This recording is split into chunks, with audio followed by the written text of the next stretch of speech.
Hello friends, good morning. I am Professor A.K.chaubey making videos of physics topics. Last my lecture was compound nucleus theory verification, O'Sha's experiment. I want to continue the same topic. I am making physics videos of all the levels, MSc, BSc and plus 2 also. This to help you only because I am now finally retired. I came back from Addis Ababa University, Ethiopia, just 4 months back. Finally retired from services. I was there for more than 17 years. Before that I was here at Aligarh Muslim University. I retired from here in 2004. After that I went to Ethiopia and I have produced there about 55 MSc nuclear physics and 16 PhD already awarded with me there in Ethiopia. So I have about 59 years of physics research and teaching experience. I am now making the videos because to utilize my full time, I don't want to sit idle. I want to be active so that I am making now, because now I have no work of teaching. So I am making the physics videos of all the levels, and now present talk is on the reaction, nuclear reaction mechanism. Nuclear reaction mechanism in different stages. How the nuclear reaction process, how the nuclear reaction takes place. But this side is the incident particle stage, means beam is coming through this side and beam is coming here and it finds a nucleus here.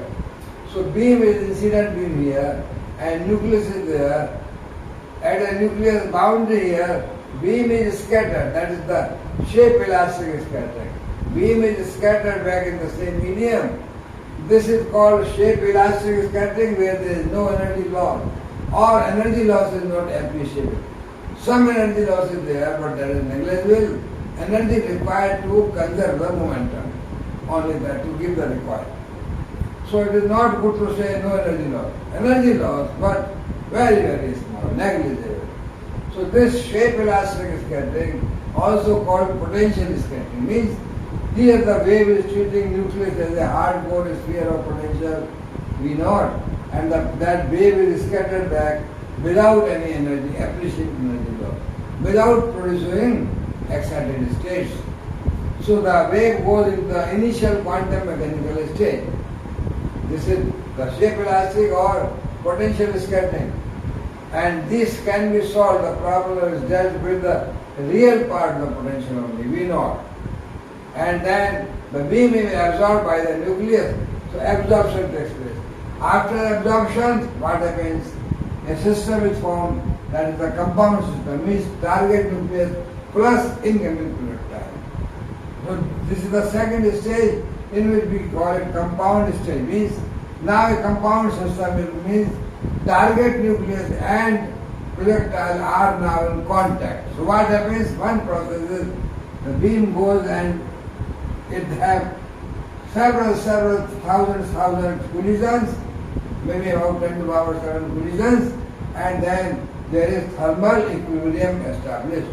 Means statistical equilibrium. The system comes at certain temperature with certain energy excitation.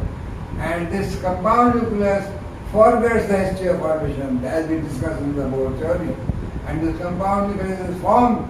Compound nucleus with excitation energy EC can decay by different modes. This one decay, second mode, third. Means it can decay by the emission of particle by Y1, Y2, Y3, Y4. Means different combinations of emitted particle. It may be gamma ray, it may be proton, it may be neutron, it may be 2 neutron, it may be 1 proton, 1 neutron, it may be 1 proton, 2 neutron, like that. But it depends upon excitation energy of the compound nucleus. So there may be various ways of decay of the compound nucleus. That's one form of the mechanism. And then here also it is possible that this was the channel, alpha channel in which the particle was coming, we call the incoming channel. And possibility is that here, after formation of compound nucleus, the decay of compound nucleus takes place in the initial channel. Means this alpha channel, the particle is going in the initial channel, means elastic scattering. So that is compound elastic scattering. Means here was initially same elastic scattering, here is the compound. Means elastic scattering in the initial channel, alpha channel, with the initial quantum mechanical parameter, but after formation of compound nucleus. But this is probability very, very small, because there are many channels, several channels are open, so compound nucleus can decay into any channel, and the probability of decaying in the initial channel is very, very, very small. But there is some probability. So compound elastic scattering also possible. And then here is the collective effect, means more than a nucleon, large nucleon. But this is not the compound. All these are direct reaction, free equilibrium, and collective means. Direct reaction means the projectile coming without entering the nucleus, just at the surface nucleon. It interacts with the surface nucleon and it takes the surface nucleon, it fixes there, and it becomes now a compound system. A single nucleon, neutron may pick a proton, a proton may pick a neutron, and it becomes a compound system, means neutron or triton, etc. This is called pickup reaction. So direct reactions, pickup reactions, or also a stripping reaction. Means if a projectile is a compound system, neutron, it gives a nucleon, means neutron or proton to the nucleus, and rest of the system goes out. Means if a neutron gives neutron to the nucleus, the proton is emitted. Or if neutron gives a proton to the nucleus, neutron is emitted. So DP reaction or DN reactions, these are the reactions called stripping type of reaction or pickup type of reaction, also PD reactions like. But these are reactions, direct means they are very fast reactions, they take in very small time, means just nuclear time, 10 to the power minus 20, minus 21 seconds. There are no collisions, many collisions, maybe one collision, a transfer of some mass takes place, transfer of some energy takes place, and rest of the system is emitted. So direct reactions, very fast reactions, also surface reaction. And we will see one more characteristic of the direct reaction later on, that there is a forward peaking. The property of direct reaction is forward peaking. Peaking means reactions, emitted particles go only in the forward direction, most of the particles. While compound system, it is the distribution in all directions. It can go in isotopic distribution. Emitted particle can go in all directions. Compound nucleus has no preferred direction of emission, while direct reactions, there is a preferred direction within a small angle, maybe 5 degrees. Forward peaking is within the small 5 degrees. So direct reactions and collective effects and pre-equilibrium decay, these are the stages before the compound nucleus is formed, but direct reaction has passed. Means time of here, this time was about 10 to the power minus 15 seconds, this time about 10 to the power minus 21 seconds, this time is about 10 to the power minus 19 or 10 to the power minus 18 seconds, because these are the also fast reactions. Before the many multiple collisions take place, particle enters the system, it has 1 or 2 or 3, 4 collisions, and between 4, 5 or very small collisions, particle emitters, a system is emitted, maybe compound system, 2 or 3 nucleon combined system, maybe alpha particle emitter, maybe proton emitter, maybe neutron emitter. So various types of pre-equilibrium. Before the statistical equilibrium is established, before the thermalization takes place, means before the compound nucleus becomes stable, the system decays. There is accumulation of energy on 1 or 2 nucleon in very small number of collisions, and they are emitted. So that is called pre-equilibrium, means before equilibrium. Before the equilibrium is established, the system decays. So these are faster reactions, these are slower, these are more fast reactions.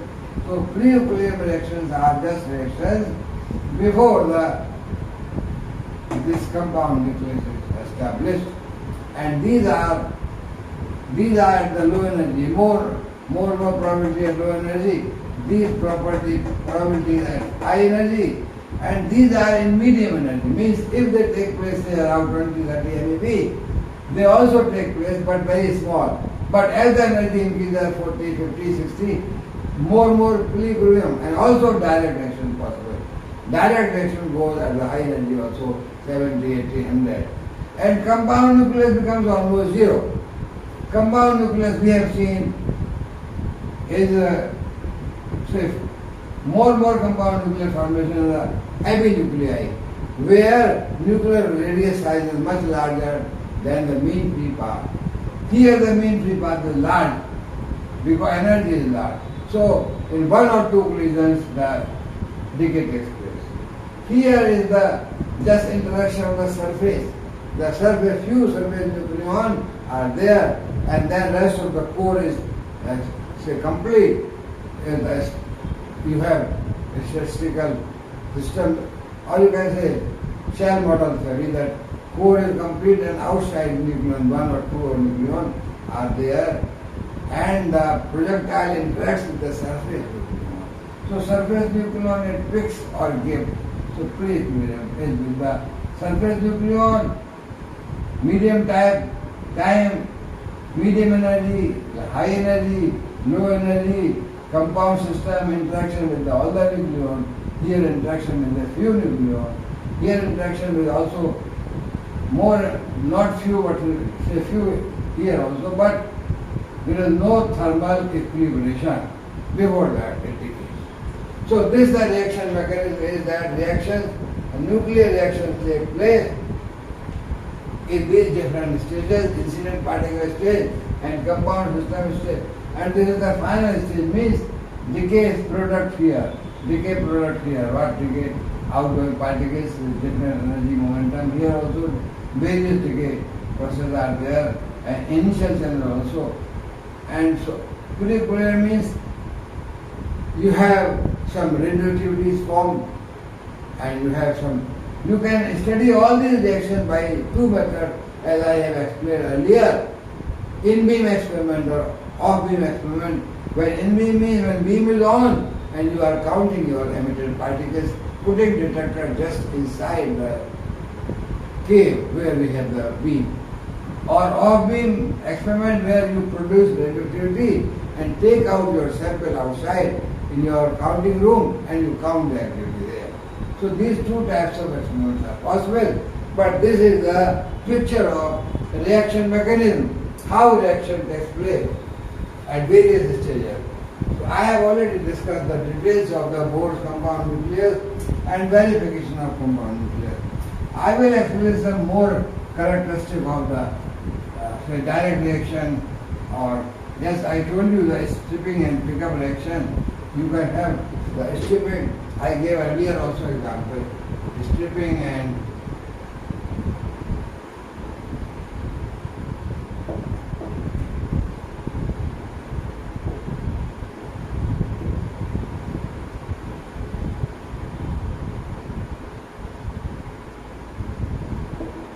means you have say a nucleus here and your beam is going here, interacting with the surface nucleon, and they are here. Proton is going out, neutron is coming here, and neutron is absorbed here. So this is a DP reaction. You can have this is DP stripping, means from neutron, which is made of proton and neutron. Neutron is absorbed and proton is emitted. You can have similarly another reaction which is a D, that is made of P and N. Here proton is absorbed and neutron is emitted. This is a DN reaction, means incoming particle is neutron, outgoing particle is neutron, proton. So DN reaction, DP reaction. These are stripping. And pickup means, by pickup you have say a nucleus, and suppose a proton is coming. From here it picks a neutron and goes with the neutron. Means neutron is picked from the nucleus and the projectile proton becomes a neutron. So this is pickup. Stripping and pick up. Remember, these are the fast reactions with surface nucleon, so direct reactions, high energy reactions, and beam is either stripped off or beam picks up. So stripping, and there are other mechanisms, other reactions, transfer of energy, momentum is always there, transfer of mass is there, because more mass can go or more mass can be absorbed, means alpha particle emission is possible, like that. Direct reaction with alpha particle means we have the projectile here, it takes more nucleon, it becomes alpha particle. So all these reactions are possible. Now my question is that direct reaction, stripping and pickup, this is dP and dL. I say the question is that dP reaction is more probable. dP reaction is more probable than dN reaction at low energy.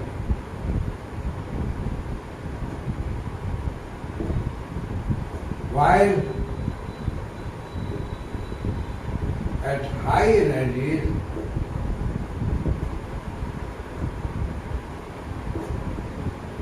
dP and dN reactions probability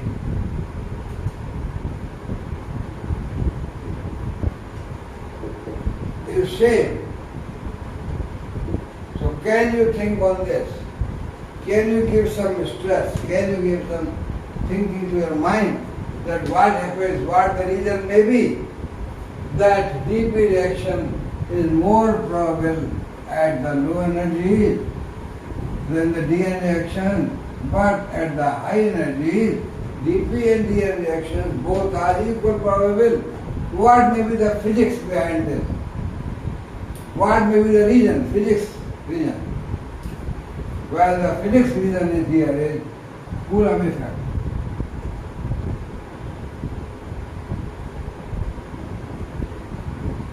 Coulomb effect means while this nucleus here, neutron coming, and absorption of proton will have repulsion due to the Ze charge here, proton plus E charge here.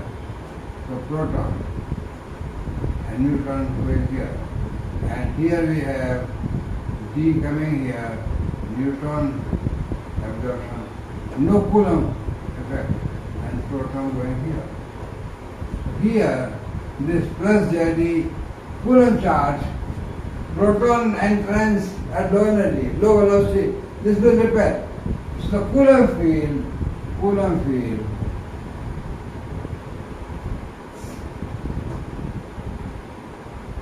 will have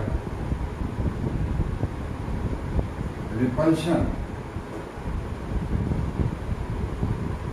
on absorption of proton at low energy. Because when the velocity of proton is low, energy low, but at high energy,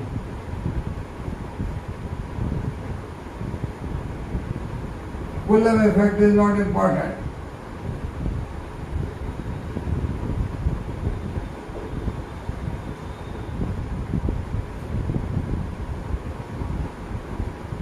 At high energy, Coulomb effect is not important because the energy is more, so Coulomb will not do anything.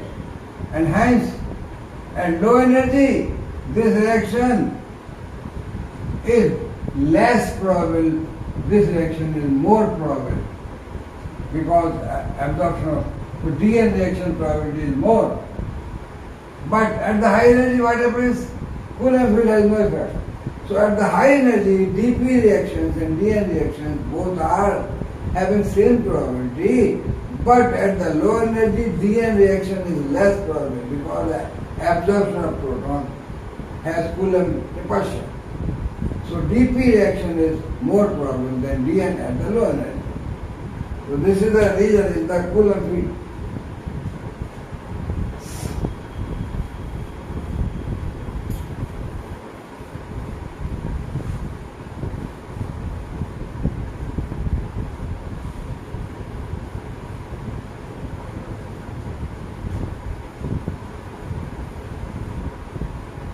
Now we have some more details, and we talk about forward peaking.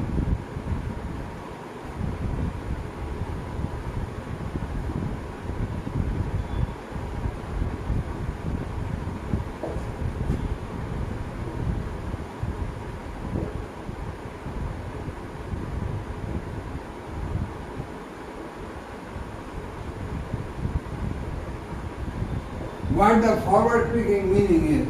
Forward peaking is, so I explained to you the reaction, say, and the reaction is that this is the nucleus and the particle beam is coming and something is absorbed and something goes.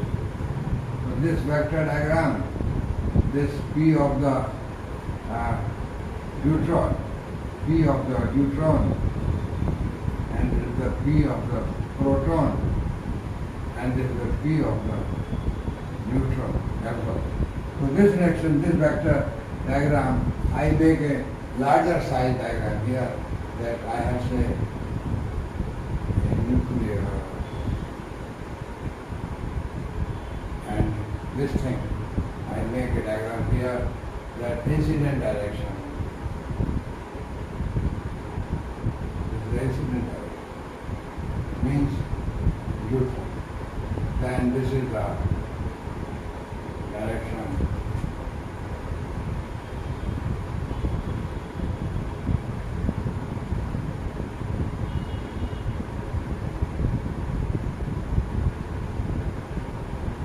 in the O is the center, A is the interaction point, this is perpendicular P, and this is a R, this is the radius R. This angle is beta. This is the D, is proportional to like K D. KD as cross, that is the propagation vector. This is the proton going outgoing proton. I am making this picture here. So this is the absorption of the particle, means this is the neutron momentum, angular momentum I am writing here. And this is a Kn, Kd, and this is a Kp. These are the vectors. Incident neutron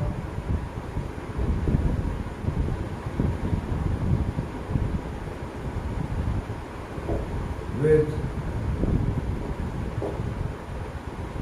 propagation vector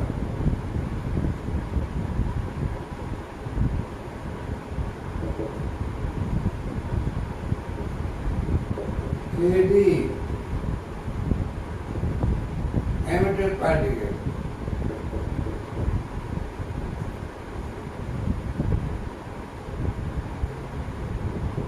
B with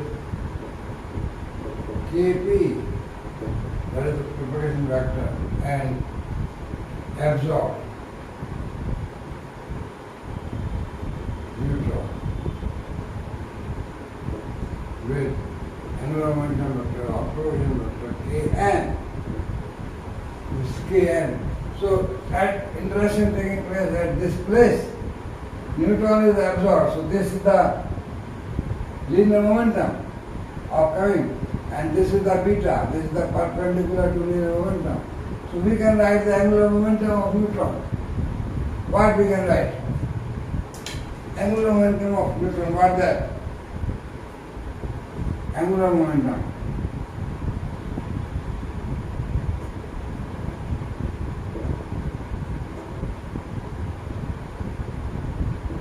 This distance and this linear momentum vector. So that is a Kn cross R, this R, and H cross. This is angular momentum is written in terms of ln H cross. So this ln is 0, 1, 2, etc. Quantum number. So this is the angular momentum given to the nucleus by neutron. Angular momentum of neutron given to nucleus.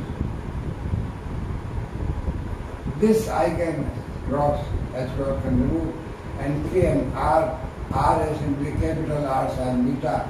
So I can write K and R sin beta is equal to ln. ln upon Kn is R sin beta. What does it mean? ln upon Kn, R sin beta, R nuclear radius. Sin beta is maximum value is 1. So ln over Kn, when sin beta, beta is 90 means this is the perpendicular to this, means this radius and this perpendicular. And if it is more outside, going outside. So till these are perpendicular means till this radius and this Newton linear momentum Pn are perpendicular. Reaction is possible. If it is more, reaction not possible more than R. So what we can put the condition? Because sin beta cannot be more than 1. So ln over Kn is equal to this. But ln over Kn can be less or equal. Ln over cannot be more than, for the reaction to take place, ln over Kn for the reaction to take place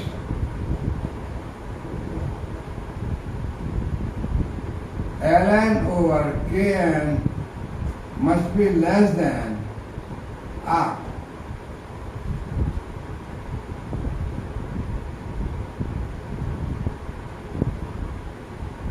More than R, it is more than but not possible. So it should be less than R. What ln over Kn? From this triangle, I say this angle is theta. But theta is the angle between emitted direction and initial.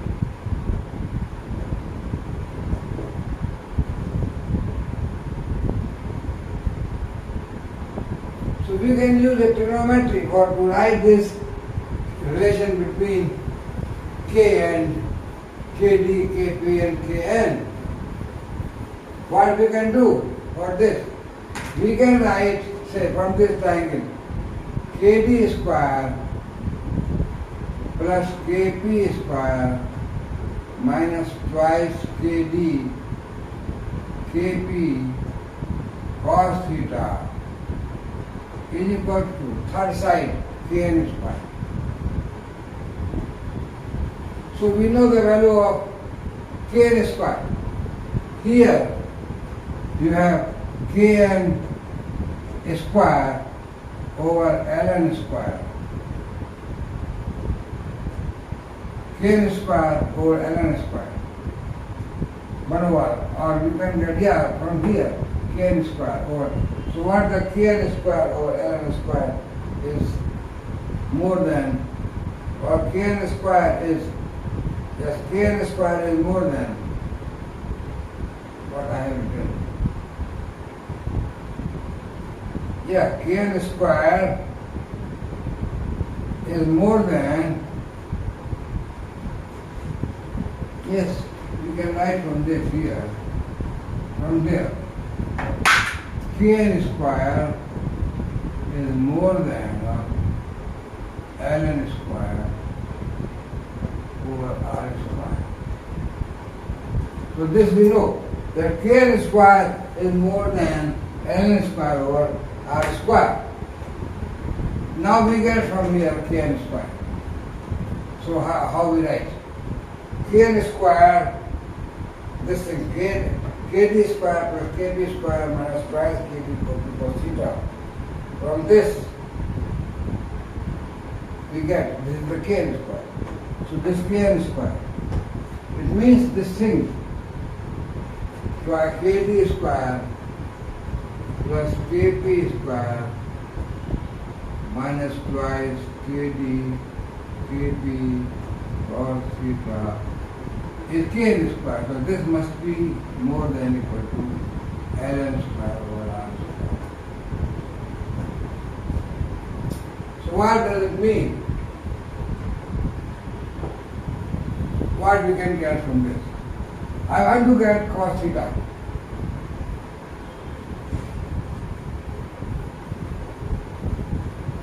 So from this, I want to get cos theta. Cos theta. What cos theta? Cos theta is here. Remain here, that goes to that side. So minus kd square, cos theta is more than or kn square plus kp square or twice, twice kd kp, kn square, kd square plus kp square or twice kd kp, this thing, and what else? Minus ln square over twice kd kp r square.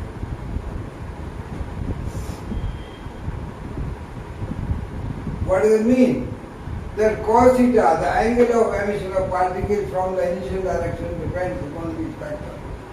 While kd square kp square, from geometry we know kd square plus kp square is more than twice kd and kp. This thing is less. It means this thing is more than 1. Numerator is more than denominator.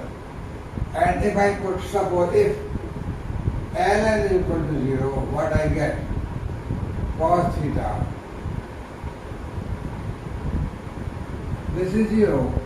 This is greater or maybe equal condition, limit may be 1.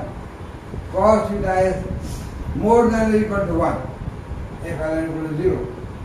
So what does it mean? What is the value of theta? Cos 1 means theta is equal to 0 or theta is more than 0 also. So theta ln equal to 0 means if the zero angular momentum ln equal to 0 is given to the, that is at the lower energy, is transferred to the nucleus, the angle must be 0, near about 0. Means the emission of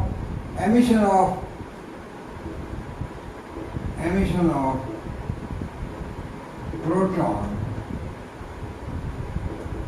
is around theta is equal to 0 or slightly more.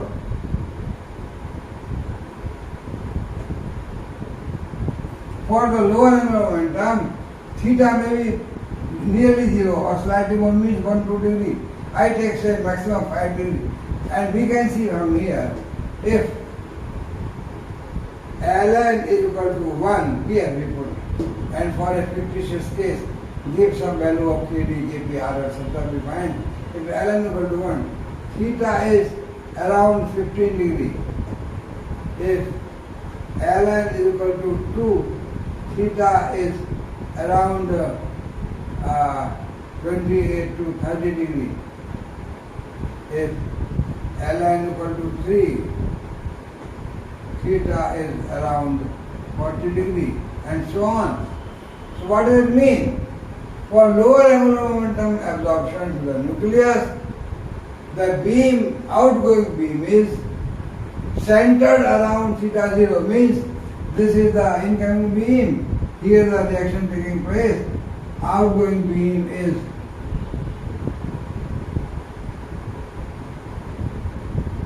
within very small, maybe this angle may be say 5 degree or 6 degree like that.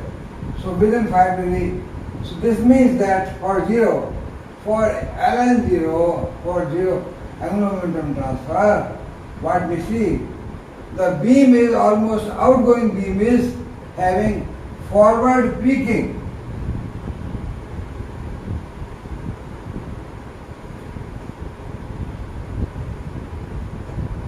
And not only ln 0, ln 1 also you have, it is 15 degrees. So 15 degrees say like that. And then maybe 30 degrees.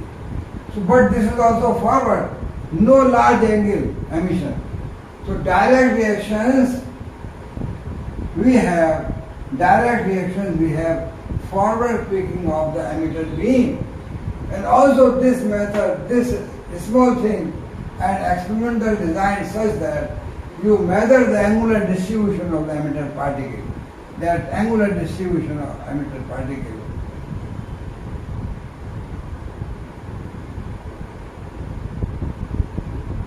And see, find out what angle they are coming. So put that angle here, you can find out L. L will be, of course, units of 1, 2, 3 like that, 0, 1, 2, 3. So you will find from the maxima, if the maximum emission of particle is say here, the beam maxima is here, or if the maxima is here, it means ln equal to 1, ln equal to 2, ln equal to 3. So we can infer from the angular distribution of emitted particle that emitted particles are going at what angle. So what angular momentum is transferred to the nucleus. Means what will be the angular momentum spin state of the excited state. Excited state has got some nucleons, it has got some spin momentum. And neutron spin also, that becomes total. So what nuclear momentum? Well, L equal to 1, L equal to 2, L equal to 0. So that will give the total spin of the excited state.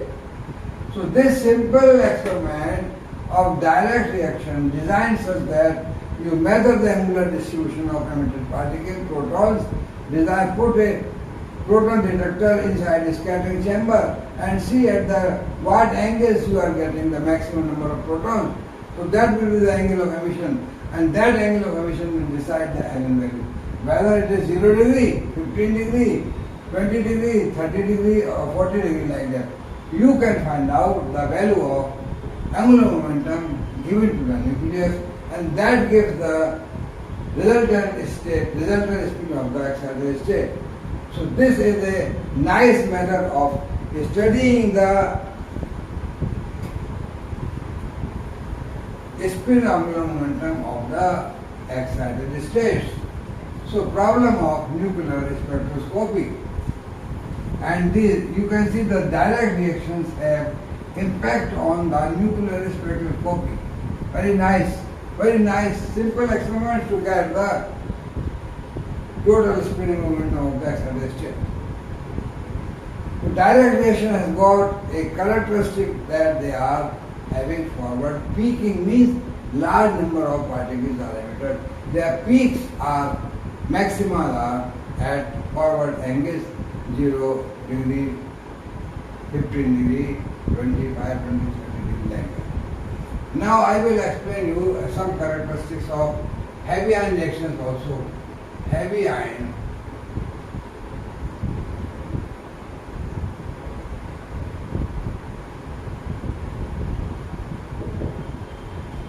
some special consideration.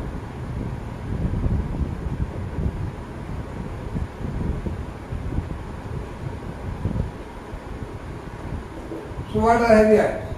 Heavy ions means particles above alpha ions, charged particles, above alpha particles, they are heavy ions. So they are so heavy ions are ions above alpha particles. Beyond alpha particles, lithium, oxygen, nitrogen, carbon, all heavy. You can have beams of any heavy ion. So all those are alpha particles, above alpha particles. So we have heavy ion reactions. In heavy ion reactions, but we have very heavy system and interaction taking place after the compound nuclear formation, after the direct reaction, after the pre-equilibrium reaction. The emission of heavy ion is also possible. Means the system decays by emission of not only nucleons but heavy particles. Means oxygen can come out, means nitrogen can come out, or anything. So a transfer of mass outside or inside also. So means heavy ion going giving more mass to the nucleus, or emitter particle mass is also heavy. So outgoing particles are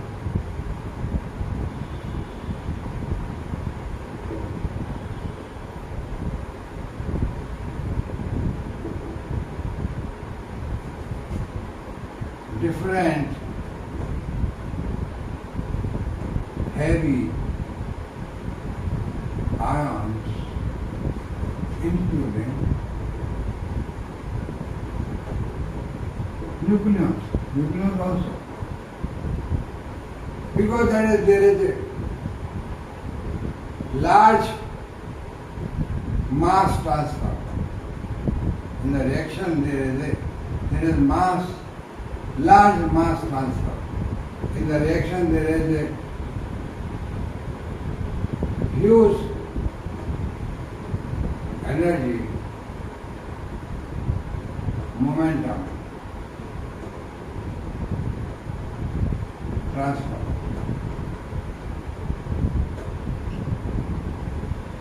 So there is emission of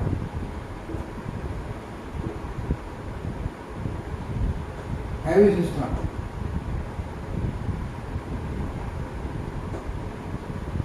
So ordinary type of detectors cannot be used for the detection of heavy systems. Particle identification. Particle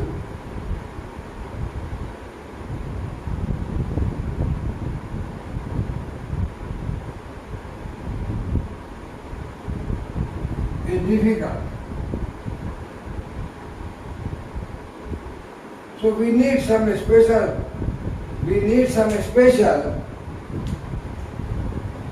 type of instruments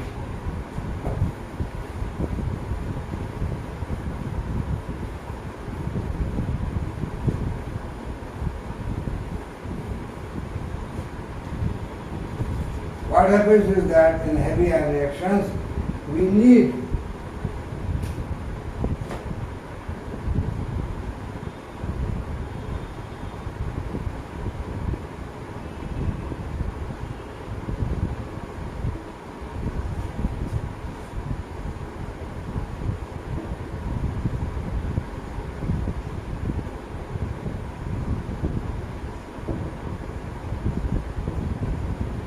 that is simple ordinary HPG gamma spectrometer or charged particle detector, jelly, silicon, etc. or gas counter, they are not sufficient.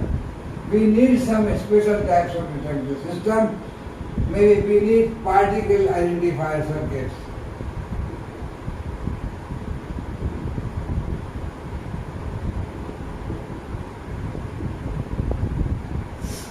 What we need?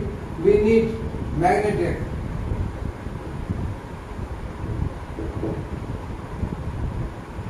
spectrometers. These are requirements for the heavy ion reaction. And what we need? We need time of flight systems.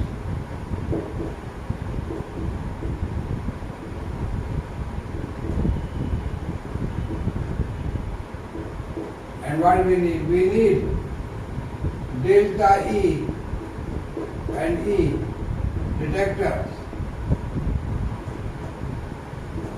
So these are some special types of detecting systems which are used to identify the particles emitted in the heavy ion direction, particle identifiers, magnetic spectrometers, time of flight technique, and delta E detectors. So what are the delta E detectors and how that we couple them with the time of flight? So I want to simply tell you that heavy ion reactions are having some special types of requirement, that we know that E is particle energy, E is half mv square. And we know that d dx, the stopping power, proportional to z square over v square. V is the velocity of particle, z is the charge of the particle. So we know that E delta E, we write D as delta E. So E and small energy loss delta E, E delta E product proportional to m z square. Means E delta E pulses can differentiate the particles of different masses and charge, heavy ions. I give an example that delta E, E delta E, for example, E delta E in the case of E delta E, that is proportional to mzi square, for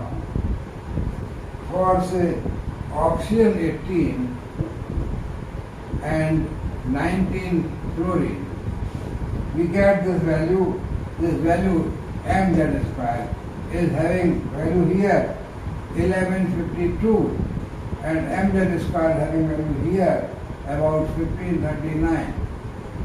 So the difference here is differ by 33.6%. The mz square for others say like cadmium, like calcium and scandium. Cadmium, what is cadmium? Cadmium 42, scandium say 45. This mz square differs by, the difference is about 18%.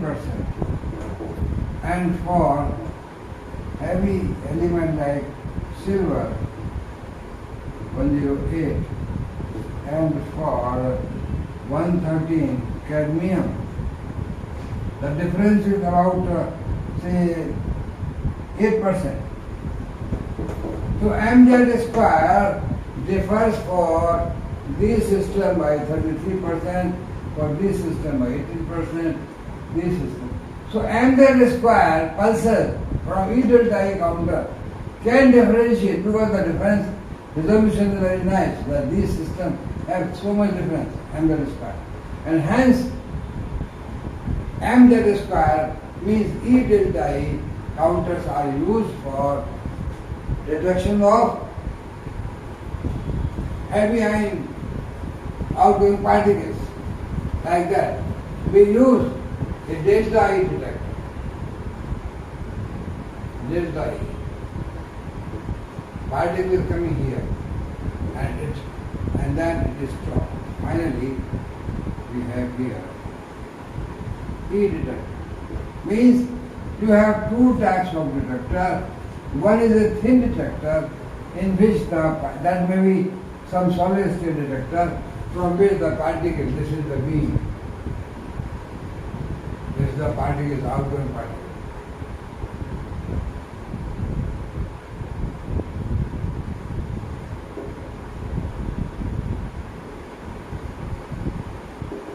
So this delta E detector, and these two detectors, this gives you a delta E pulse, and this gives us E pulse, and both of the pulses are fed with the coincidence units, and we get say from E delta E pulses, where we have mz square. So these particles can we identify and also use, say, time of flight?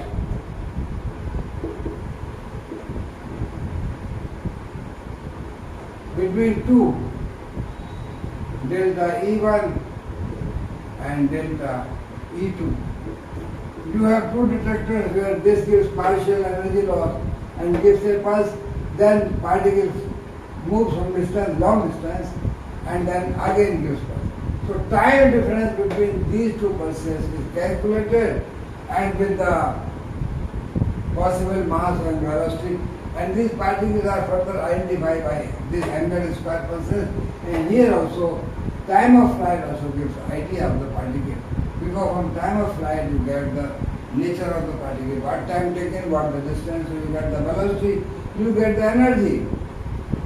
And also we allow these particles to pass through magnetic spectrometer. Magnetic spectrometer means they are having some sector focusing, means the focusing depends upon the momentum. These are actually momentum selectors.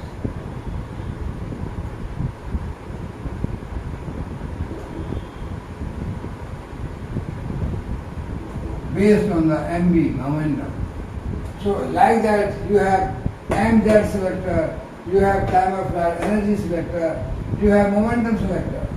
So combined with all these typical systems, detectors, what detectors? E delta E detectors, that is the MZ square, by 2 delta E detectors, time of flight measurement, by magnetic spectrometers which are MB momentum selectors, you allow and you have the charge. So BQB, you allow the charge to go with certain velocity and apply magnetic field, and you have MB square over R. You have the R radius of this magnetic spectrometer, you know the velocity, so this is MB. MB is equal to BQR. So momentum selector, you select the momentum, you know magnetic field applied, you know the charge of the ion, you know the radius. So you get the momentum by that, focusing the beam in the magnetic spectrometer, you get the momentum. You get the momentum, you get the mass into charge, you get the time of flight, so velocity here. So that way you identify the particle of mass M, particle of charge Z, and you decide what is the reaction output, which is the emitted particle, which is the emitted heavy ion. So heavy ion induced reactions have some special characteristics of experimental measurement, not so simple as we have in the proton or neutron induced reactions. We measure gamma ray, beta particle, radioactive decay, etc. And we measure emitted particles like mostly proton, etc., alpha particles. But here, as there are heavy particles emitted and many combinations, so you need all this together with the particle identifier.